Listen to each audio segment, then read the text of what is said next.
Hello everyone, welcome to the greenhouse and welcome to the channel. I'm Danny. I'm happy you're here. If this is your first time in the greenhouse with us, welcome and thanks for clicking. And if you've been here before in the greenhouse, as always, welcome back. Today's video is brought to you by our wonderful sponsor, OrchidSupplyStore.com. They have everything you need for your orchid hobby and your houseplant hobby, and everything to support those two hobbies that we love so much.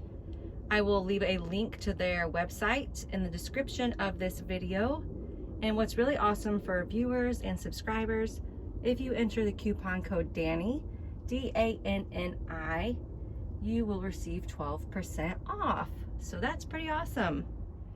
This video is about one of my favorite houseplants, Scindapsus, also commonly called the silver pothos. And that's usually what I call it, is the silver pothos. And you can see why it would be a favorite of mine, of yours, of anybody that collects plants and is in love with houseplants. Now today I'm going to give you my tips on growing them, light, water, fertilizer. This gorgeous plant was given to me by my friend, and it's my favorite. This is Scindapsus exotica, and it can be very hard to tell which one you have because the patterns are all so different but yet kind of similar. So this is the exotica, this is the silvery Ann, and this little guy right here, I bought it as a silver splash, but I do not believe it's a silver splash. I believe it's a silver satin. And that's just because everything I've seen on the silver splash has a more pixelated look to it. And this looks exactly like the silver satin. When it comes to temperature and humidity, these plants like to stay warm. I would not allow your silver pothos to get below 55 degrees for very long at all, more than a day. I have found that they thrive best in warm conditions and also humid conditions. If you have your silvery pothos and the leaves are kind of curling on it, if the leaves are doing this or doing this, you probably need to up your humidity. I would say if your humidity is below 45%, I would add a humidifier to your grow space wherever you have these and keep them warm. These are trailing plants, and as you can see, they vine and will grow downward and make a great hanging basket. Or if you want, you can put a moss pole in the middle of your pot, attach your vine to that pole, and they will grow upwards. Given the right conditions, your leaves can grow quite big. This one's as big as my hand. And when they get that size, they're just absolutely gorgeous. And they'll get to this size a lot quicker if you do stake them up on a moss pole. In my experience growing these silvery pothos, this one right here, the most common one that you can find, is the most difficult one to grow. With that being said, its leaves will start curling on you if it has gone too dry. Its leaves will start doing that if it has gone too long without a drink of water. And I have found in my experience, once the leaves on this one in particular, the silvery Ann, once the leaves start doing that, it's very hard to get this plant back to being happy. I have not found this plant prone to rotting at all. I do provide it adequate airflow, but I haven't found it prone to rotting at all. And I really try to prevent it drying out. So when I notice just the top layer, maybe half an inch, not even an inch, just the half an inch of that top soil is dry, I water it. Because I had just found this one to be very difficult once those leaves start curling. The exotica has been one of the easiest to grow. I fertilize these every other watering. I do not water on a schedule. Don't water your plant on a schedule.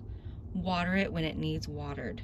If you water it on a schedule, you might be watering it too much or not enough.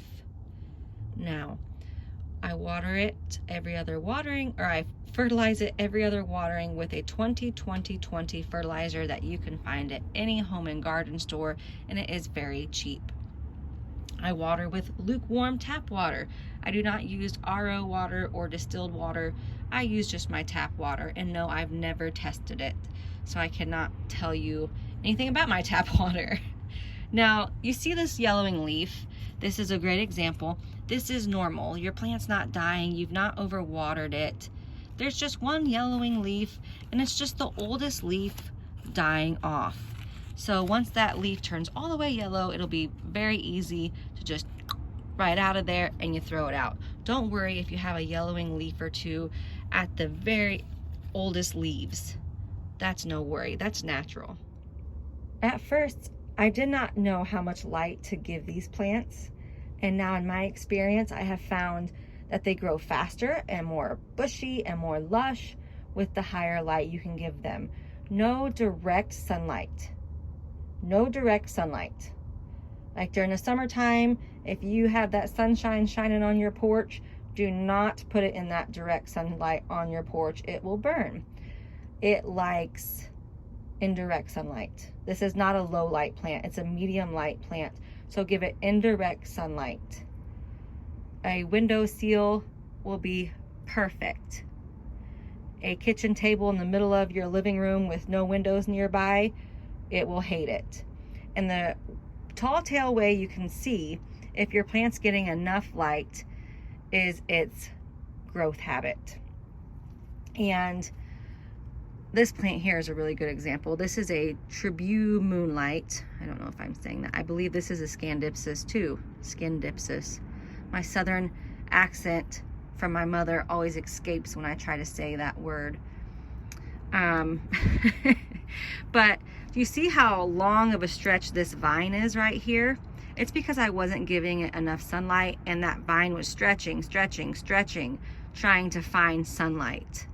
And then it finally produced a leaf and a littler leaf, and now even a tinier leaf. So if you're having really stretched out vines with no leaves, then that's just a sign that your plant's not getting enough light. Move it somewhere else. As you can see, this one here, the growth pattern looks normal. This one, very stretched out. At the end of the day, my goal is to collect all the different varieties. There's a lot of different varieties, new ones coming out from Indonesia that I really, really want. Right now, I have these four, with this one being my least favorite because it's just, I don't think it's as pretty, but I do want to collect all the different varieties. If you have questions, leave them in the comments below and let me know what kinds you have and which variety is your favorite so I can add it to my wish list. That would be awesome. Happy growing, everyone. Stay safe. Till next time.